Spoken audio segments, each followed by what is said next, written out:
Hi guys, it's Kelly here, and I am back with another video featuring some Honeybee Stamps products. We're going to be making a shaped card today using this post office card base, the Lovely Layers candy canes, an older set, which is the Winter Bouquet, and the, Lovely Layers Winter Greenery. And then they have a couple of different, I showed you the snowflakes too, but I didn't end up using them. They're great though. I use those, the layering snowflakes almost every year. But then this one stamp set I am using is called Love Enclosed. And so I had a completely different idea for today's card. I was actually going to use the mugs. But then when I was going through my little bin, I saw this post box die. And I was like, yes, I could totally make that Christmas and it would be adorable. And so if you don't know, Honeybee has a lot of shaped card bases. They have like a little mason jar. I've used that before. They have this post box. They have like a Frappuccino. They have a bunch. And if you own any of those, or you're a person who likes making shaped cards, you can customize them for literally any season, any holiday, any of those things. And so we're making a Christmas post office box. So I cut all of the pieces parts out of some navy cardstock because of course my mailbox is going to be blue. And then I started, just pulling out the dies for the rest of my pieces. I am cutting them out of various colored cardstocks. Now, normally I like to color mine out of white and then ink them with Distress ink or color them with Copics. We are going to do some Copic shading on these because I can't leave anything flat. But I opted for the colored cardstock because I wanted to do some snows on them. So before we get too far into this video, I know we're like right in there with the building of the card.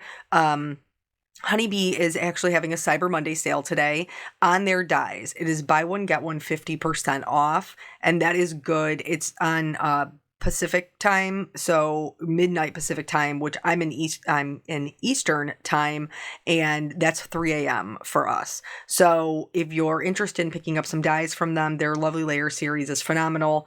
The candy cane, I used just the accessories, but if you want to see a beautiful, beautiful card done with the candy cane, I will link below to Dawn Woolcycle's video using that. It's fantastic. So now that I have all of my die cuts done, I'm going to do the little bit of stamping. I can't believe I have a card that has like such little stamping on it. In fact, Dawn was giving me a hard time about it anyway, because I was like, oh my gosh, this is coming out so cute. This is so adorable. And she was like, I'm sorry, are you enjoying using dies? Because for so long, I would not use them. But I just had to find the way that I like to use them. And I think I have. I think I found it. Because I just think that this came out so adorable.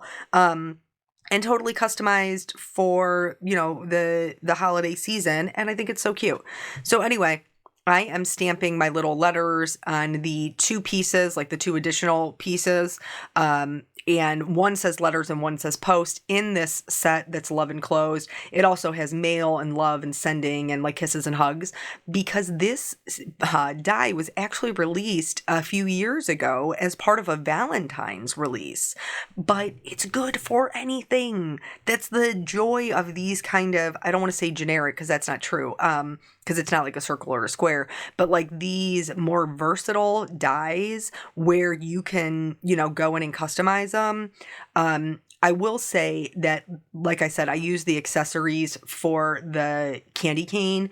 If you were like, Kelly, I have the Winter Greenery, but I don't have the candy cane, you could make this whole thing with the Winter Greenery. It just wouldn't be exactly the same, but you definitely could get it done. Any of the Lovely Layers, like they have a fall greenery, a spring greenery, any of those, you would be able to use to customize something like this.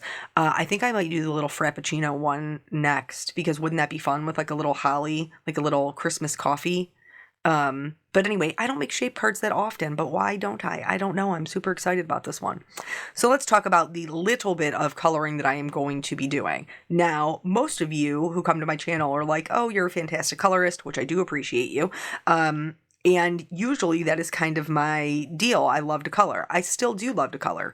But outside of this bow, most of the coloring that we're going to do today does not have to be even done well, honestly. It's really just to add dimension. So for the bow, because I wanted it to be white, I'm just adding in the shadows. So the ribbon part that's underneath is going to be darker. The little tails coming out from underneath the bow will be darker. And then I added just a little bit of shading kind of in the center and on the outsides to give it some shape. The rest of this, you're going to look at this and be like, Kelly, this is so fast. And you're right. It is so fast. I mean, it's sped up a little, but not much. But it's because it doesn't matter. We're going to be doing so many things to these die cuts.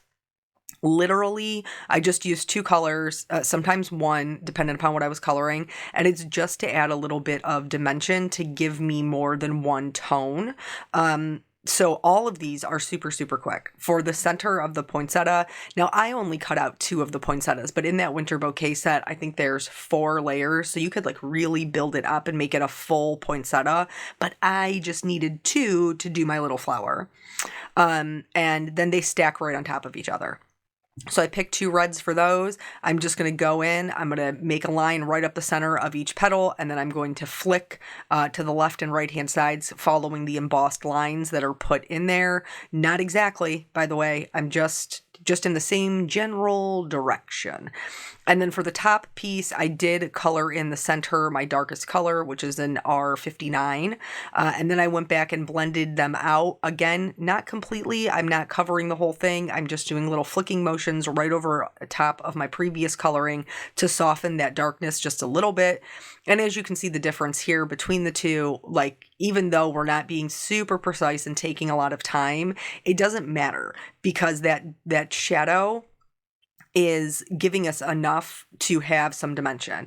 Here I'm just double checking if I need to fill in the center, if any of that is going to be able to be seen with the second flower on top of it. And you can't really see a ton of it, but just to be sure I was sure, I did fill it in with my R29. So now I'll just be able to stack these on top, put that little center there, and isn't that the cutest little flower? Cutest little Christmas flower? For the berries, I'm using the same red combination. The 3 berries that are together are from the candy cane set, and there I'm just following the embossed lines to see where I'm going to add my shading, and then just blending that out with the second color. Like I said, I didn't spend a lot of time on the coloring because it wasn't worth it. Like for the most part, when you look at it, like yes, you'll be able to see some of the coloring, but that's not what is going to hold your gaze, I guess. You know, your brain will recognize that there is some shading there, and then it will just move on to the next detail. Same thing with these little berries. I mean, not all of them are little. Some of them are really tiny. And you can do it where you add shading to the bottoms to them, or you can do it where you just make them a different color. You could even cut them out of a darker color of red cardstock, and that would be fine. For all of the greenery and my branch, I shaded with a W9. Why a W9? Because I didn't want to have to go through and pick out a bunch of dark browns and dark greens to shade them when I knew I could do it all with the grays. For this one, really all we're doing is we are just kind of swiping the marker next to the branches because we don't want to completely cover up the greenery. We like the true color of the paper. We just want to add a little bit of shadow. So I'm just kind of swiping it to the bottom portion of it. And that's going to add just a little bit of darkness. So there isn't a ton to do here, and it goes by really, really fast. Now, one of these colors, I believe that it was the actual pine color. The W9 was a little too dark. I would have been probably better off with a W7 or a W5, but in order to soften it, I just went over it with a mid-tone green marker, and that softened it enough that it was totally good to go. So here, this is the little hinge that will hold our card base together.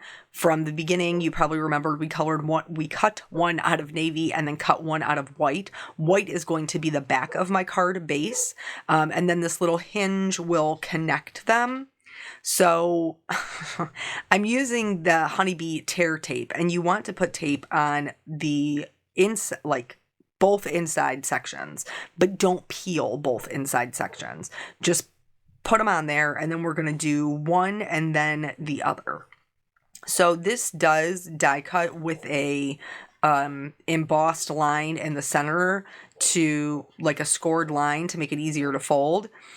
Originally, I was like, okay, I'm going to put it on and then I'm just going to line it up and fold it over. This did not work for me. This was not successful. You can see the bottom little foot isn't lined up. And then the whole time I was doing this, I was like, oh, please, Jesus, don't tear my paper. Please, please, please, please, please. It did not. Thank you, Lord. But then adhering it flat first, that is what worked for me. So I adhered it down flat. Now I'm going to line up my back. I'm going to lay that down flat. I'm going to peel off the release paper, and then I'm going to fold this side over while the other one is already down and adhered.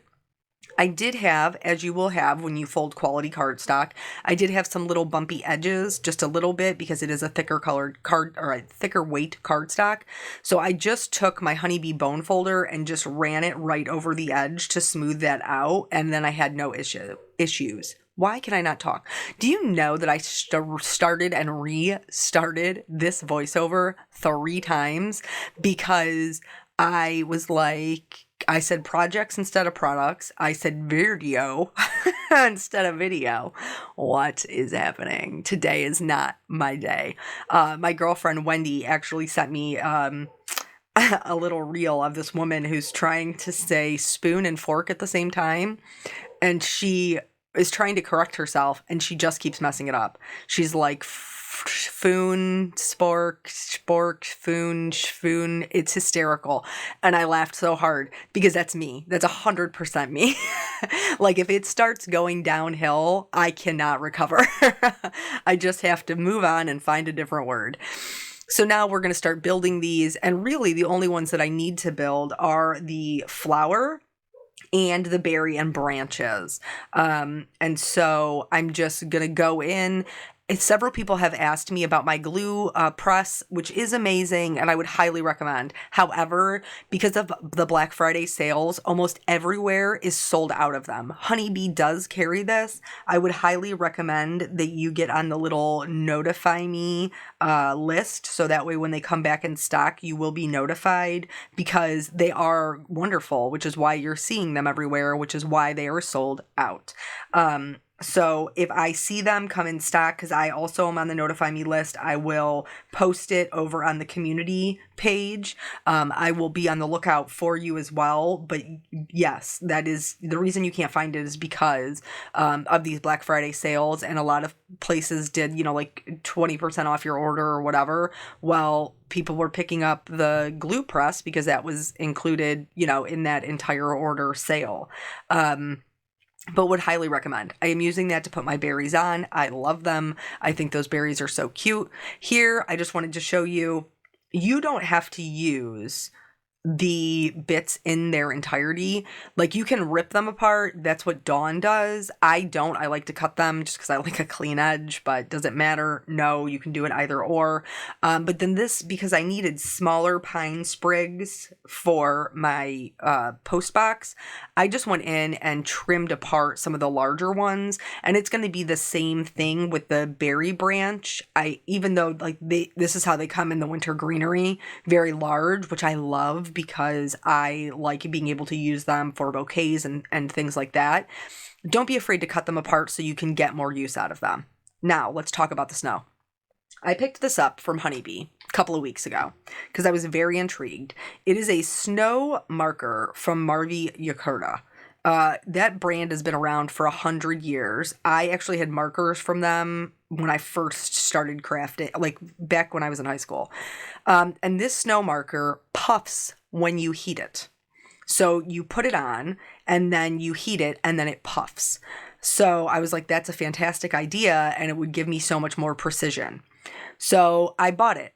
And upon first use, I was unimpressed. However, I was using it incorrectly. So it's a couple of things that I learned with this. First of all, your product there has to be enough product on there for it to have anything to puff. So if you're putting on a really light coat, there's not enough to puff it.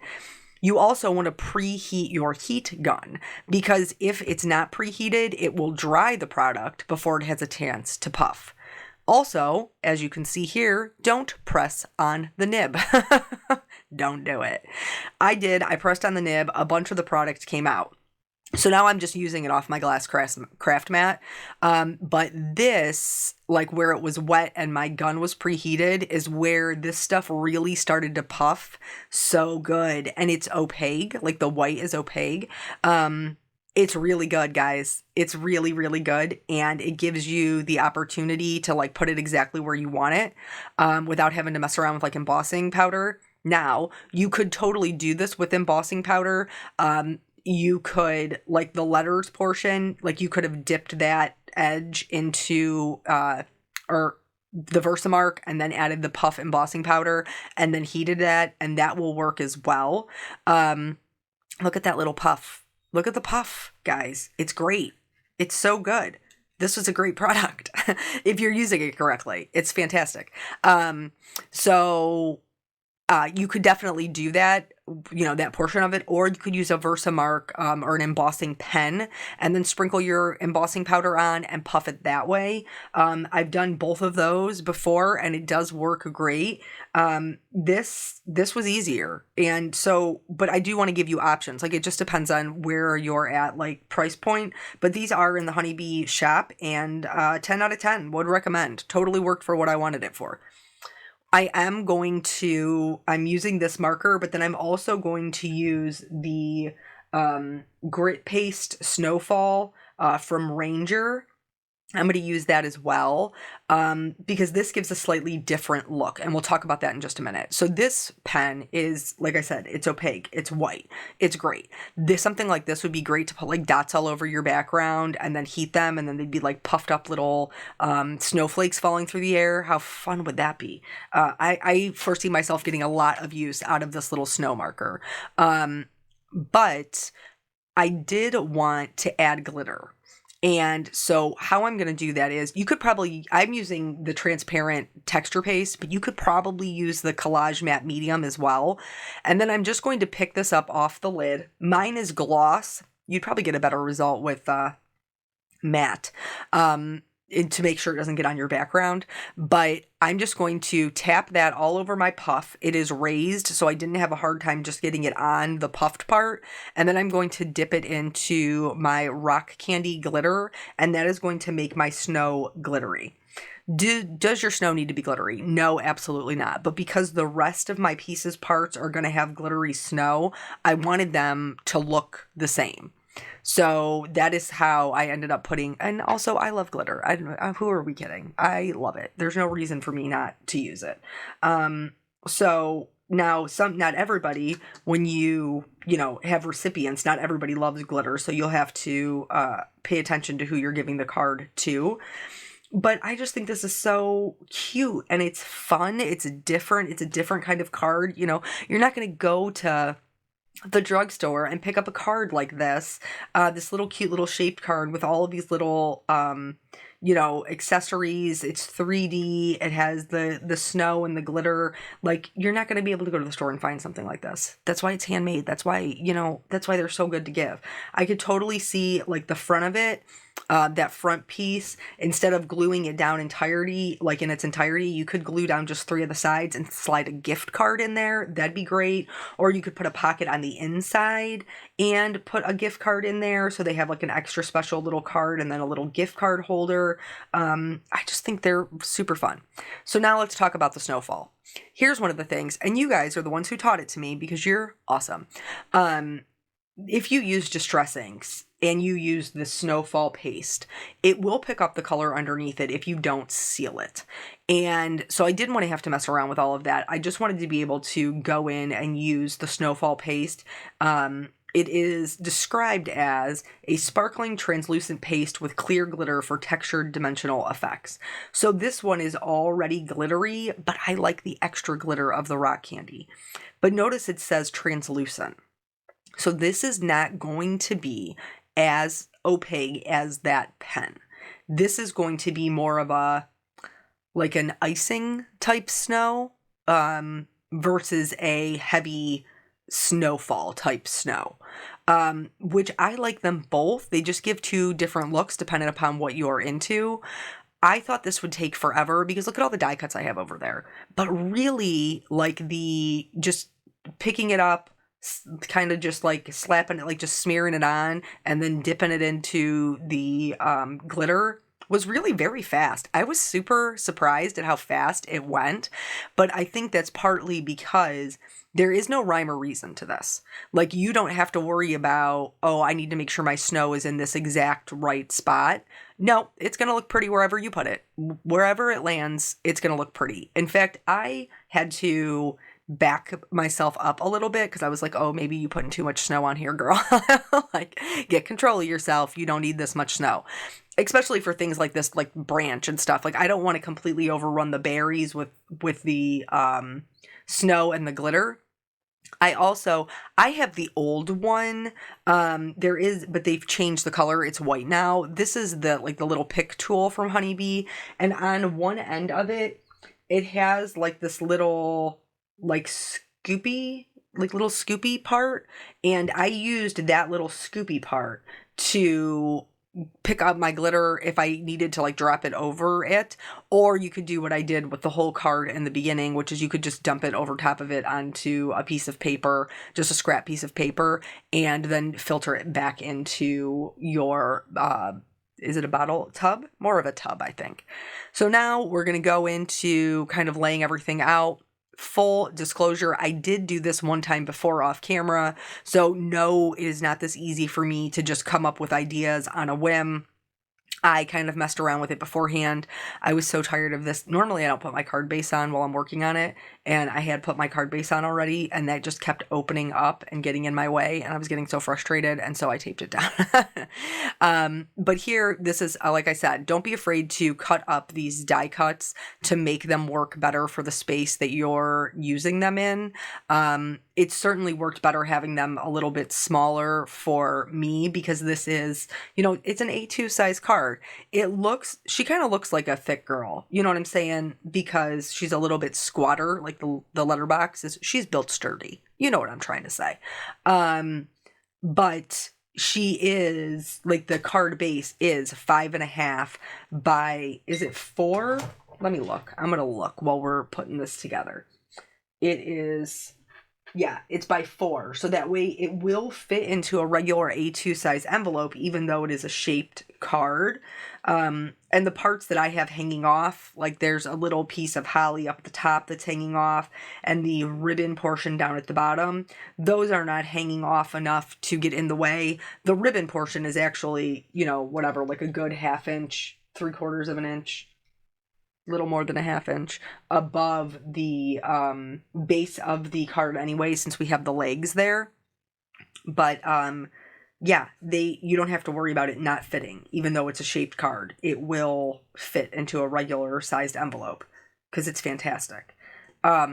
So here, I'm just getting everything laid out. I know this is how I want it to look, and then I'm going to go in and start adhering everything. I just wanted to include this part so that you could see how it goes with the, laying out of things. Here, I used all of the branch berries, and I really wanted to use those kind of larger berries, so I just went in and swapped them out. Don't be afraid to, just play around with your layout until you're happy with it.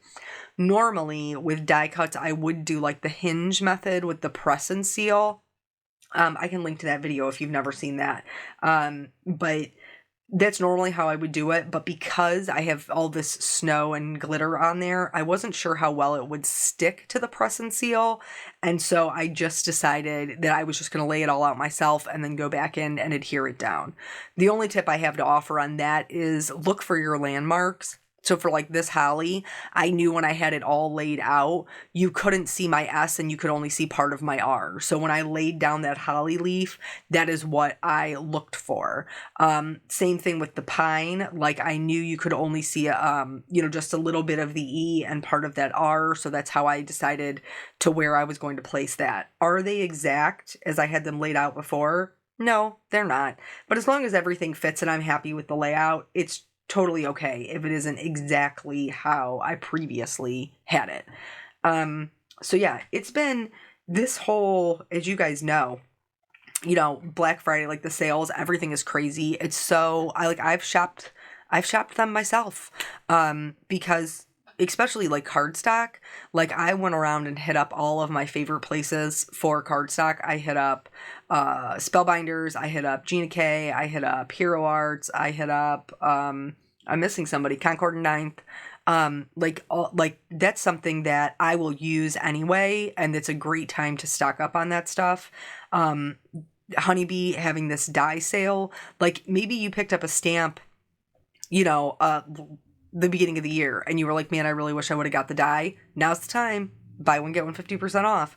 Like, or, maybe it's something that you've wanted to try. Like maybe you've never used the Lovely Layer series and you're like, I'd really like to try that. What better time to do it than when you're getting a discount? So here, this little post portion, I have greenery on the left-hand side, but not the right. So in order to make it balanced, I'm using these Honeybee foam strips. These are only like 1/8 of an inch thick, and I'm leaving that open corner there that my greenery will fit into. But then the foam tape is going to make sure the rest of it is flush. So it is popped up, and the greenery will fit behind it. But it's not so popped up that it's, it's too high. It's just a little bit of dimension. For the bottom little spray here across the bottom, I'm going to end up having to do the same thing with the bow because I'm going to have so much of the greenery on the left and right hand sides. There's not going to be anything in the middle really except for like their little, I was going to call them tails. What do you call them? Stems? That's it. Stems. Kelly. Wow. Tails, the little leaf tails, you know what I'm saying. But anyway, there's not going to be anything in the center except for like the little stems. So there's no bulk for that bow to sit flush on, which means I do have to use a little bit of foam tape. And then the same thing for the actual tails is the right word for the ribbons. For the tails of the ribbons, I did have to put a little bit of foam tape to pop those up as well. So I really am very interested to know, like, do you guys like shaped cards? I don't know. I think they're just like a little extra special. And who doesn't? I mean, really, extra special at the holiday season is really like, that's extra special's time to shine for real. It's been crazy around here. My husband and I both were home together for the last 4 days with our kids. We did not go out and do any Black Friday shopping. Like I didn't go out of my house.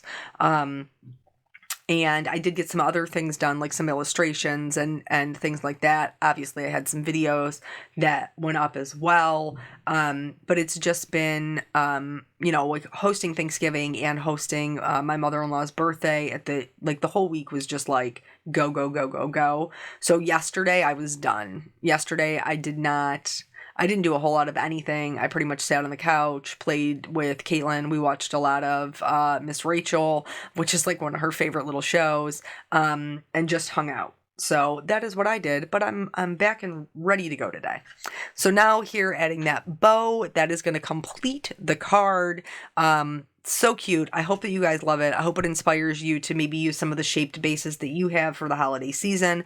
Thank you guys so much for joining me. I always appreciate your time, and I will catch you on the next video. Bye.